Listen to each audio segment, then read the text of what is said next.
Yeah! He is becoming student and నే- ఆయన exam రాస్తున్నారు. నేను ఆ! కాదు, నేను చక్కగా నా ఎగ్జామ్స్ రాసుకుంటుంటే హ్మ్. కాన్సన్ట్రేట్ చేసి ఒక మనిషి దాన్ని బయట పెట్టి ఇప్పుడు ఎలా అయిపోయిందంటే అందరూ అక్కడ నన్ను ఎలా చూస్తున్నారు కనీసం ఏదన్నా వస్తే పక్కన వాళ్ళు అడుగుతాను కూడా లేదు ఇప్పుడు నాకు. ఇప్పుడు ఈ ఇండస్ట్రీలో వచ్చే ప్రాబ్లమ్స్ అన్ని సార్ లా చదువుకుంటున్నారు. చదువుకొని పరిష్కరిస్తారని. మా మీద ఉన్న కేసులకైతే నేను ప్రొడ్యూసర్ కన్నా లాయర్ గానే ఎక్కువ సంపాదిస్తాను. సో అందుకే ఒక రోజు మిస్ చేశారు మీరు. Yeah.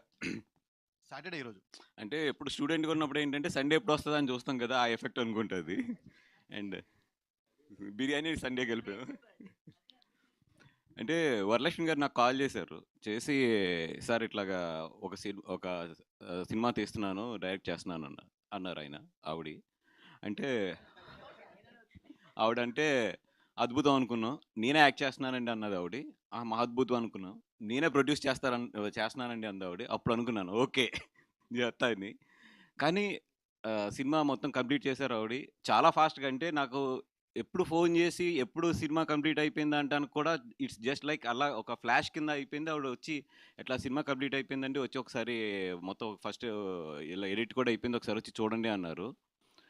వెళ్తుంటే ఒక్క నిమిషం అండి, ఇట్లాగా నేను ఒక షార్ట్ తీసాను, సింగిల్ షాట్ 6 మినిట్స్, అది 7 మినిట్స్ 45 సెకండ్స్ ఉంది. అంటే కొంచెం లోపల ఏంటి ఈవిడ ఏం చేస్తుంది, ఏదో అద్భుతాలు చేసేస్తుంది అనుకుని సినిమాకి వెళ్ళి మొత్తం సినిమా అంతా కూడా చూశాను. చూసిన తర్వాత బయటకు వచ్చి ఇట్లాగా ఏదో 7 మినిట్స్ తీసాను అన్నారు కదా సింగిల్ షాట్, ఎక్కడుంది అంటే ఆవిడ చెప్పింది. అది నిజంగా నాకు తెలియలేదు. అంటే నేను అంత చాలా ఒక కాపీ చూస్తున్నప్పుడు మనం చాలా అబ్జర్వ్ చేసి చూస్తాం కదా, ఆ 7 మినిట్స్ షాటు నాకు తెలియలేదు అసలు. అంటే అదొక్కటి చాలు ఈవిడ ఎంత మంచి డైరెక్టర్ అని చెప్పడానికి.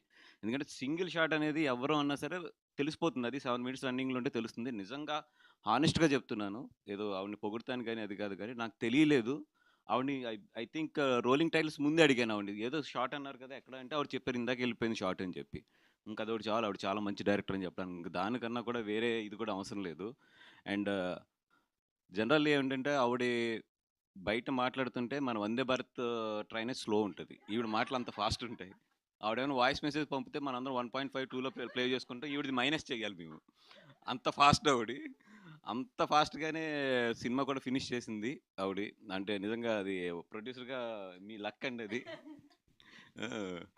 అండ్ డెఫినెట్గా ఈ సినిమా బాగా ఆడి, అంటే ఈ సినిమా స్క్రీన్ ప్లే ఎంత టైట్ ఉంటుందంటే ఆ సినిమా గురించి ఏం మాట్లాడినా కూడా కథ రివీల్ అవుతుంది. అందుకని చెప్పి ఆ సినిమా రిలీజ్ అయ్యే వరకు ఆ కథ గురించి అట్ల గురించి ఎక్కువ మాట్లాడలేము, ఎందుకంటే అంత టైట్గా అంత ఆవిడ బ్యాంక్స్ ఇచ్చుకుంటూ తీసుకెళ్లారు.